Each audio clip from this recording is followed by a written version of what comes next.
Hello, my name is Catherine Baxter and welcome to the Cat's Meow. Today it is my honor to be interviewing Linda Lundström. Linda is an iconic Canadian fashion designer and it is a true privilege to honor someone that brought us La Parka. Linda, how are you today? I'm good, Catherine. How are you? I'm wonderful. I wore a La Parka today in honor of you. Oh, thank you. That's great. Yeah, I Well, see them every once in a while. must be And heartwarming.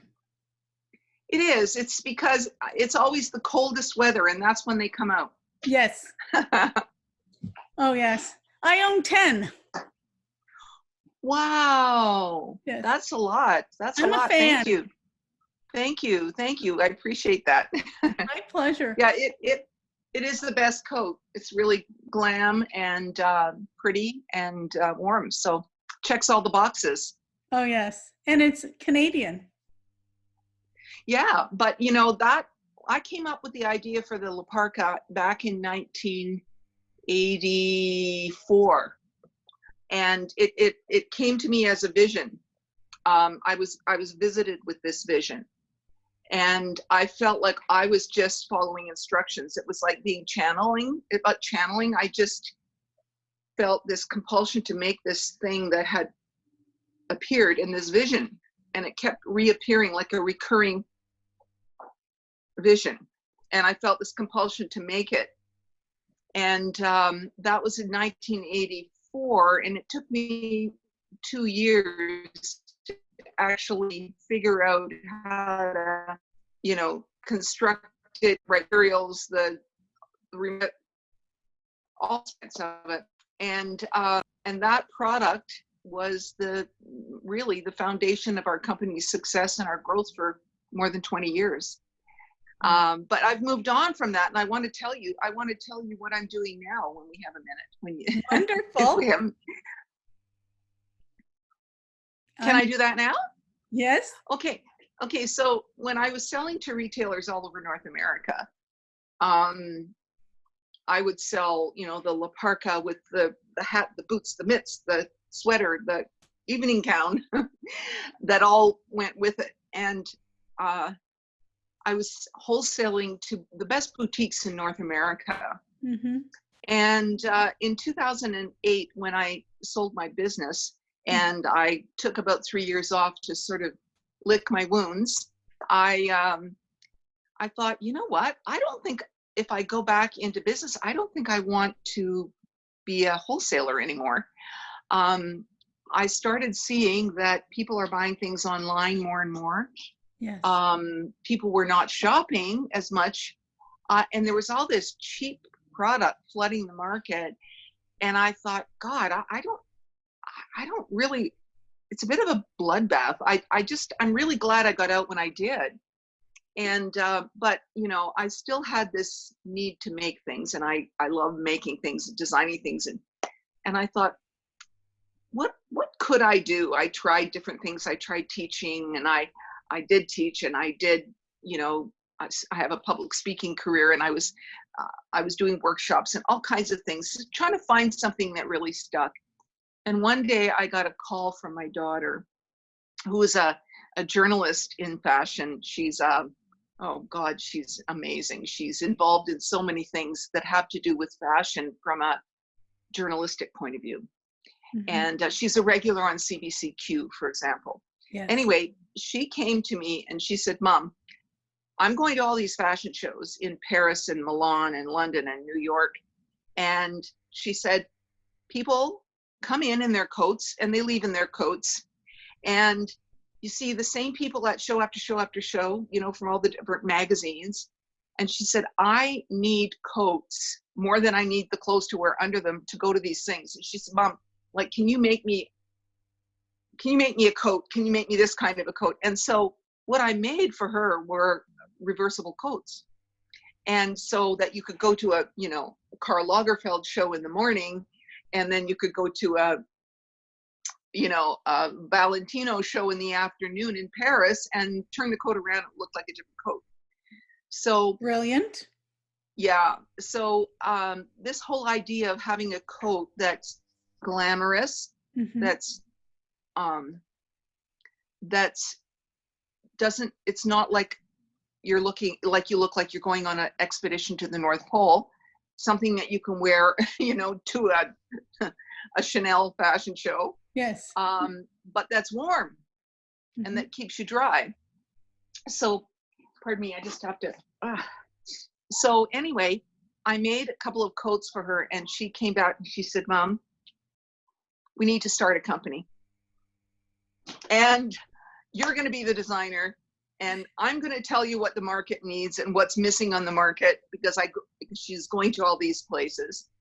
And my other daughter, Sophie, and she said, "Sophie is going to do all the website, the graphics, everything like that." And I said, "Well, I don't care as long as it's not wholesaling." So that's when we came up with this direct-to-consumer model, where we take fabulous photographs of the styles, and it's all outerwear. And retailers across the country said that what they missed when I left the business for a few years, they missed my outerwear, that it was a really important part of their offering. And it's something that I love to do because I love being outside in all weather.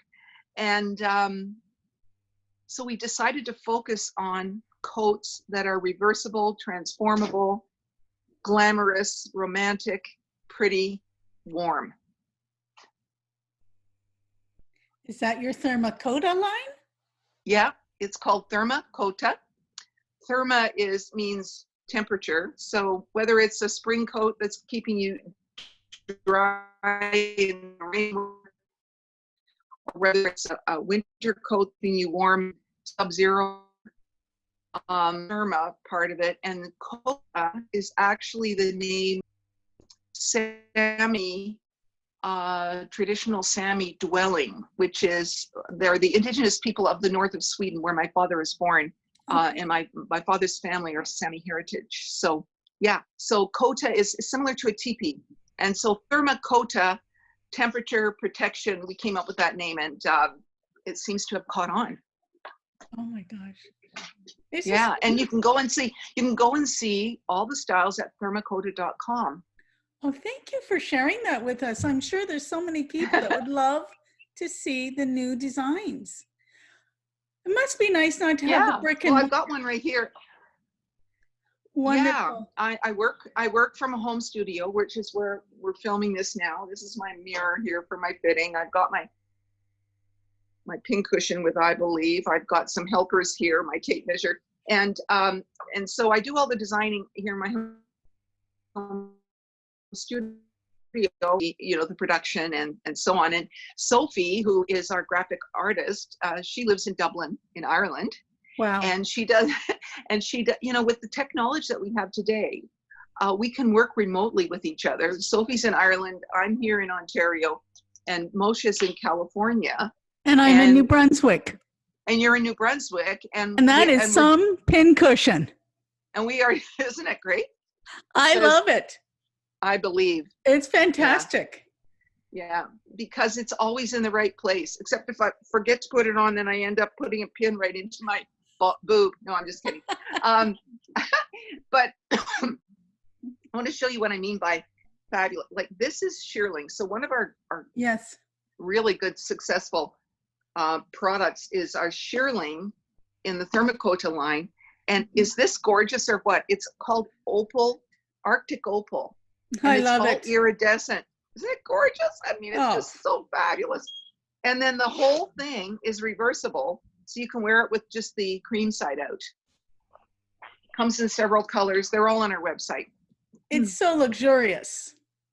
Yeah. It's so you. It's yeah, I like things that transform. I think it's a culmination of all of the things you've done coming together at this moment. Yeah, and having my daughters as my design advisors, collaborators, means that they're out there in the world, you know, building their careers. And Sophie's 29, Moshe's 33. I mean, they're hip. They have hip friends. They're living the life and bringing me about prices things are going because it's really interesting that cheap on the market, right? Oh, yeah. And it's that cheap clothing avalanche onto our market is butting heads now with our awareness of the environment and our waste. And a lot of those cheap clothes, if they don't sell, they are thrown away.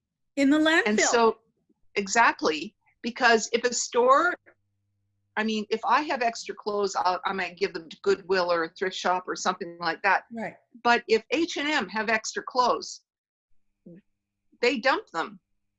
If even some of the higher end brands are dumping clothes. So this whole trend to fast fashion and cheap clothing has really had a negative effect on the environment. And I think the consumer was not aware of that. And now the consumer is becoming aware of that. There's a shift. And they're starting to think, you know, I don't need to buy something every payday. I don't need to buy something that I wear once and then I'm afraid to wash it. So I just don't, and then just, I hope anyway, that people are going to be thinking more about buying locally, buying from the people in your town or village or neighborhood that are making things, buy provincially, buy domestically, buy Canadian. Yes. And made in Canada, as all of our things are, and buy less and invest in pieces that are really going to That you're going to have provide that practical use for our climate. Exactly. And choose well. I find that if you're choosing well and you're looking at your modules or your clothing and you say, okay, I need one jacket, I need 2 bottoms, and I need 3 tops. If I buy those well and wear them properly with a couple accessories, I'm good to go. Exactly. And that's where people like you come in. Yes. Because I mean, you would be amazed at how many people, and including me sometimes, have a closet full of nothing to wear. Orphans? Orphans or kidnapped or whatever, but they might go on, but then they come off before you go out the door. And there's nothing better than the feeling you have when you reach into your closet, you put something on that you have worn that heck out of, that doesn't owe you, that still keeps going and it's been washed and it's clean, great. You feel like you really got your value out of that. That's because what you're providing, Catherine, is a service to people to help guide them towards having a wardrobe that supports them in what they're doing. Exactly. And consists of good pieces. It doesn't mean you have to pay a lot of money for them necessarily, but I would say that it's a sort of you get what you pay for kind of thing. Yes. There is a lot of product out there that's overpriced. So having said that, it's not just about the price, it's about the quality, and it's about how does it fit into your wardrobe. And so I have, some people have bright, shiny object syndrome. So they're walking through, to get from their office to the parking lot or something, and a bright, shiny object in the store window catches their eye. And next thing you know, they're making a beeline for it. They're gone. Chances are, it might not fit into the wardrobe, and and you come, they come to you for help, and you're going, what is that? Oh, I saw it. It was a deal. Is this my friend? So I think that we have to look at our wardrobes really as an investment. Yes. And as something that serves us in our life and our lifestyle, and that's why I think the service you provide is so important. Oh, thank you. And we need good quality clothing. So when I am looking at things, I look at someone's budget point also. I look at their personality, their coloring. I look at the modules they need for the activities they do in their life. And there are products like Linda Lundström products that really appeal to so many people in so many ways. And I really want to compliment you on the quality of investment pieces. Like I said, I have 10 La Parkas. Did I need 10? No. Did I want the quality of those 10? Absolutely. Mm-hmm. But I do understand. And the other thing you're mentioning is when you go to your closet, is it stressful? Is it decision overload? Is everything in there fit? Does it match your, support your coloring? Does it go with everything else? The reason I look at it so carefully, modules and wardrobe, is everything should work together. Right. Because too often we're picking things and they're just this piece and that piece, and it's so disjointed. Yeah. So how do you organize your closet then? Well, I have I'm an autumn palette, so I wear all warm colors. And so for me, I would do like these shell tops I wear. I'd have them all organized. All my tops are organized for knits from light to dark. All my skirts are organized from light to dark. But I have my fall and winter wardrobe in one rail. And then I have another, I share my husband's dressing room. I have things there for the off season, but I believe that if you can't see it, you can't wear it. So I've just taken a wall in one of our rooms and double railed it and said, there's my wardrobe. Regardless of the season? No, that's the season. That's my wardrobe for the fall season. And winter. Okay. So then spring and summer's in another room on a rail where I can see it. And so for me, when I go into my fall, winter, everything goes with everything. I've got my trench coats and I've got my suits, and then I have my dresses by color, and I have my business skirts and then blazers all across the top. So I can literally go in and see, I need one top. And when I shop, I say, I want one jacket, 2 bottoms, 3 tops. How am I doing? Can I combine those tops from that module with this one? If I stay in my palette, absolutely. So when I first took the image consulting, I gave away 37 bins of clothing to a women's shelter. Oh my God. And friends. You had shiny object syndrome. Just a few. Didn't you? Yeah. Oh yeah. Oh my God. Like I've got it on right now, just so you know. But I was wearing so much black. Black is not in my palette. Black doesn't support who I am. And so I really went through so I can walk my talk now, but I completely understand what it is to tone down and say, this is where I am. And now I can go into my wardrobe and pick anything and it'll look good with the next thing. And it just feels fabulous. You know, and I've always said, I'd like my biggest decision in the day to be, what am I going to wear? But I want it to be a little one. And I want it to be enjoyable. I don't want any stress. I just want to know that my clothes fit well, their color suits me, and my personality is supported. You know, we've got a color in Thermacota that would be so great on you. It's called Moss. And it's like a beautiful, oh, I should get some of it for you. Wait a second. Oh, here it is right here. I've got a piece of it right here. Look. Oh, absolutely my color. Right? Absolutely. Gorgeous. Gorgeous on an autumn. But you know what else? A winter can wear this color extremely well. Oh, yes. Oh, yes. You know, absolutely. And I'm a spring. Yes. Now I hear what you say about black. In the summer, I don't wear anything but, you know, my spring colors, black, pastels and bright colors. But when I'm working in the studio, I have a uniform. Yes. And it's in the winter. It's black pants.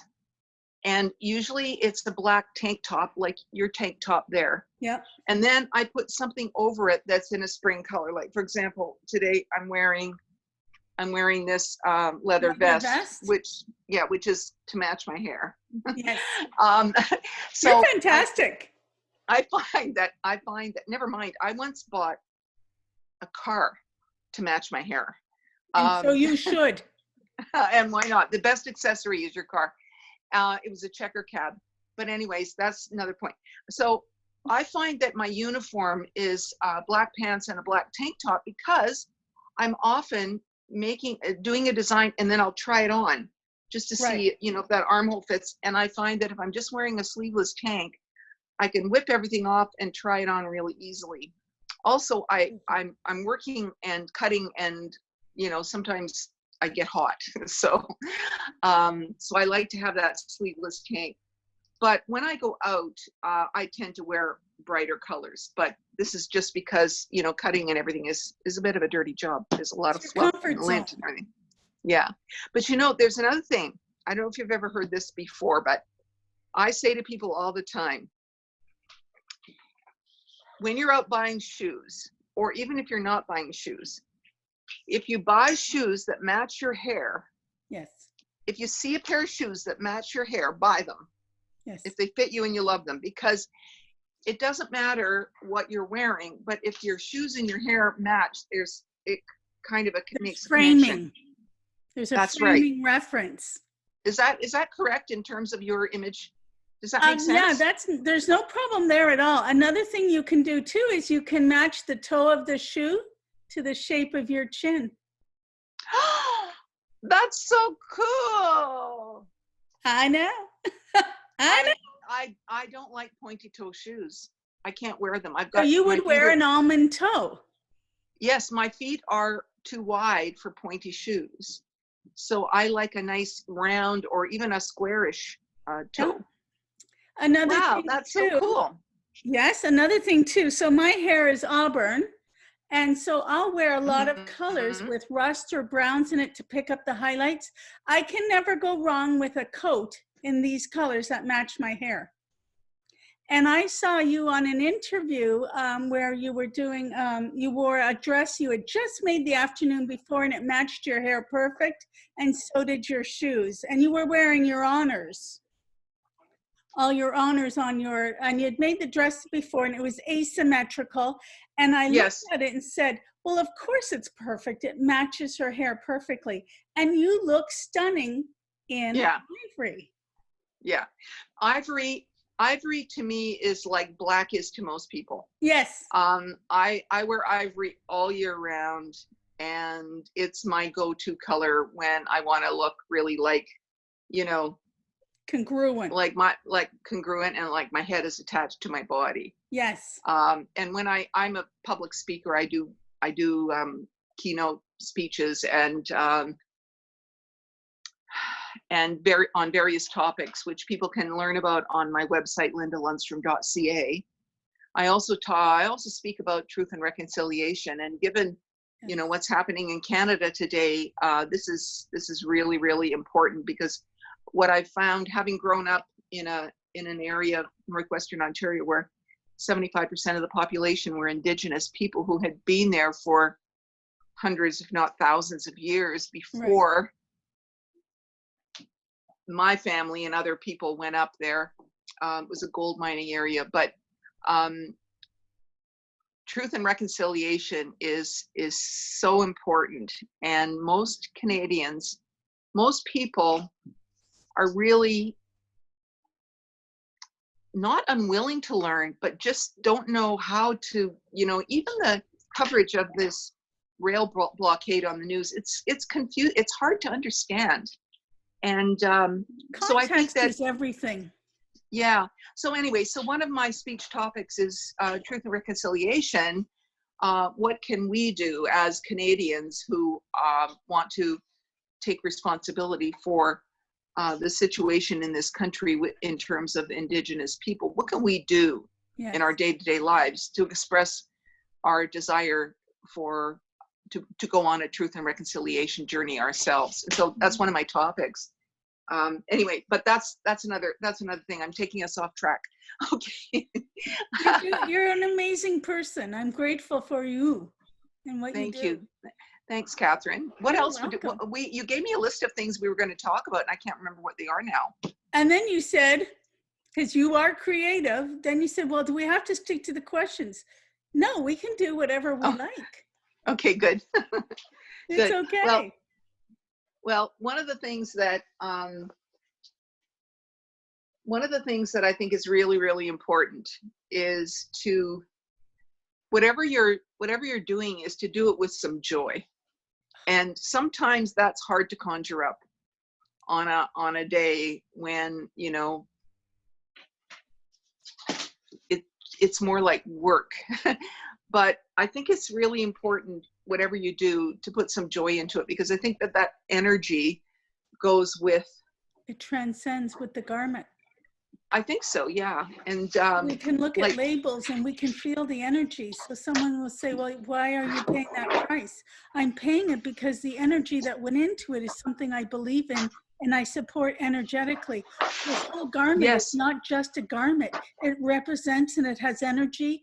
And I appreciate that type of ethic that went in, and that's what I support. thank This, you. Oh my gosh, that's so cool that you said that, because sometimes when I talk like this, people think I'm a little, you no, know, I get it. but I really believe that the energy of the person that makes this, the energy of the young man that helps me when we're cutting these and getting them ready to be sewn, it all stays in the garment. And I believe Yes, that that's a very powerful thing. And completely.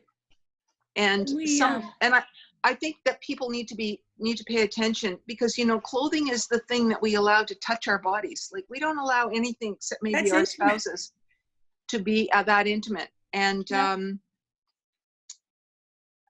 And I think that being really selective around that is Mhm. where we need to go, not only for our own personal power, but in terms of the environment. We need to be more cognizant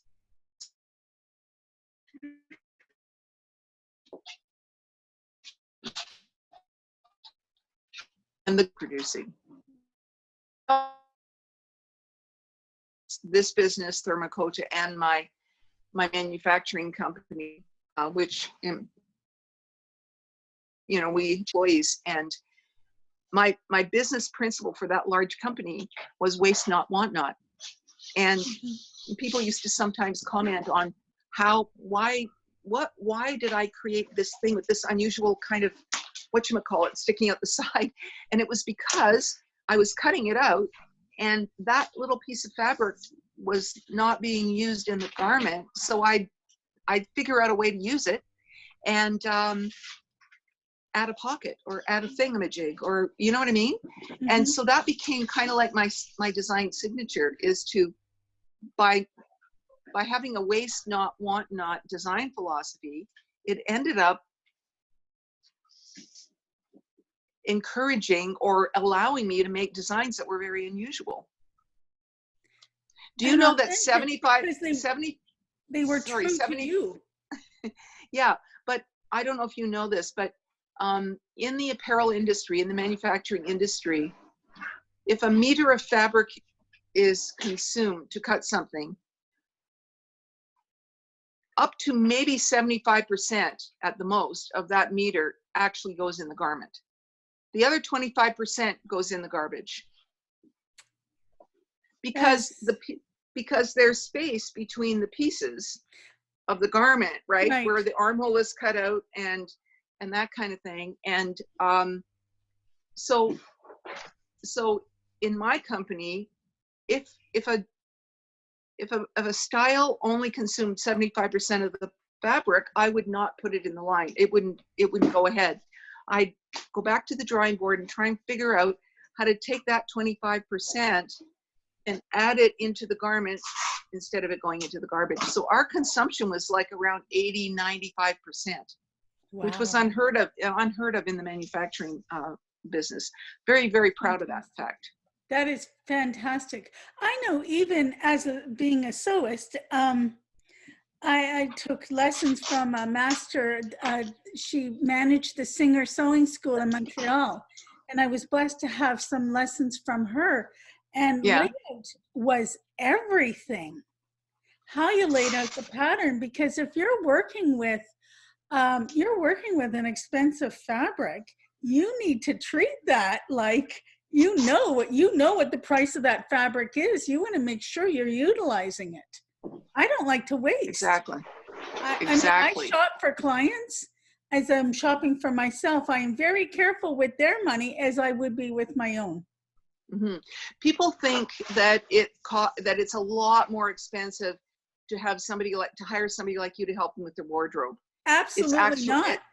no, it actually saves money in the long run. It It saves a does. It fortune. absolutely does. And I think I've mentioned this before. If you don't know your colors, you don't know your silhouette, you don't know your personality and all those things, how to make yourself look great, what happens is you end up being a personal shopper for someone you never met because you have all these Yeah. pieces. You have all these pieces Yeah. of clothing in your wardrobe, and you go, who was I shopping for? That isn't even my style. I bought that last week, and I don't even know who that woman is that would have bought Yeah, that. exactly. Yeah. Yeah. It's very, you know what, it's very comforting when you find your groove and you know what your look is, what your silhouette is, and it's also builds confidence, Yes. and it also takes less time and less money. Absolutely. There's no stress in the closet. If you need to pack to go somewhere, you can pack and go because you know that I need one module to travel with. This is my vacation module. I know that I always feel good in these outfits. I know that that's going to be the least of my worries while I'm on adventure. I can focus on the adventure, this is terrible when you see someone always, they're Yeah. always shifting and you think, okay, so you're really uncomfortable. I don't know how anyone's going to communicate with you. I don't think you'll ever get your message across if you don't pull yourself together and let go. It's so, Yeah. yeah, I think that you need to have, It's exhausting. fit is 10 out of 10. When you're not in your own skin. Yeah. And if we believe that, presentation is everything. You know what? What? Next time we talk, Yes. when and if we do, I want to share with you my packing technique. I would love it. Yeah, I mean, I'm not prepared to do it right now, but I have this great method of packing that I've shared with so many people. I'd love to do it. I'd love to have another interview with you. That'd be great. So I'm so grateful. Thank you so much for your time. I think we'll wrap it up for today, and I look forward to another interview with you. And Linda, thank you for all that you do. Thank you for all the beautiful designs. Thank you for being Canadian. Thank you for everything you bring to Canada. Thank you for you. You're not going to believe what I'm doing right now. I just have to tell you one more quick story, okay, Catherine? Okay. So about a month ago or so, a woman wrote me to tell me about a coat of mine she had bought 20 years ago. And it had, it was one of my favorite designs. It was like, it had a great big button here that I designed with and had my button manufacturer make it.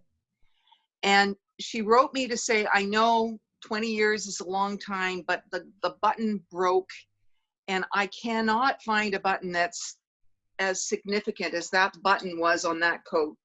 Do you think that you could find something for me, or that? Yeah, just pull it out of your back pocket. One button, right? It was right here. Okay. So I go, oh God, I could feel myself getting really excited about finding this button. So I go to my button supplier, who I've been buying buttons from for 40 years. And I said, do you remember that? He said, oh yeah, I remember that button. He said, but we're moving. I can't, you go back and you see if you can find any. I don't know where it would be. And I go back into their warehouse, which I had never been to before, because after 40 years of doing business together, they would always come to me. And I go back into the warehouse and I see floor to ceiling shelves of millions and millions of buttons. And I said, what's going on? And they were moving things. He said, we're moving. I said, yeah. And he said, we're going to a much smaller premises. People aren't using buttons as much anymore. I said, well, what are you going to do with all these buttons? He said, well, they're going to go in the garbage.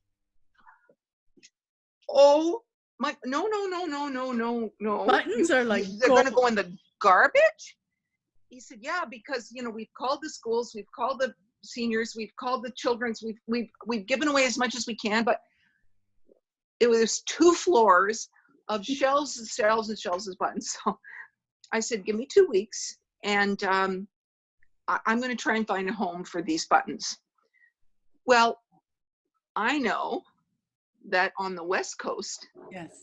the indigenous people out there make button blankets, and they use buttons in their regalia. So I went on Facebook. Anyway, to make a long story short, we are knee deep in buttons here right now. We rented a U-Haul, went and got all the buttons, and we're in the process now, with the help of my helper here, he's actually doing it all. We're shipping hundreds of pounds of buttons to all up and down the BC coast, from Skidegate to Masset to, where's that place north of Masset? Terrace, all over BC, for their potlatches. And Yes. you know what I mean? So this one request for a button led to this avalanche of buttons that's been preoccupying me for the last 3 weeks. The buttons, And they're everywhere. They're everywhere. they're everywhere. And actually, they would make pretty necklaces too if they were strung right. But yeah, so I just follow my heart, and again, that principle of waste not, want not, it just led me to all these wonderful people on the West Coast, and it's enriched my life, and they're so excited, and the button company is happy that they had less to throw in the garbage. So now I have to go back to my North Dakota.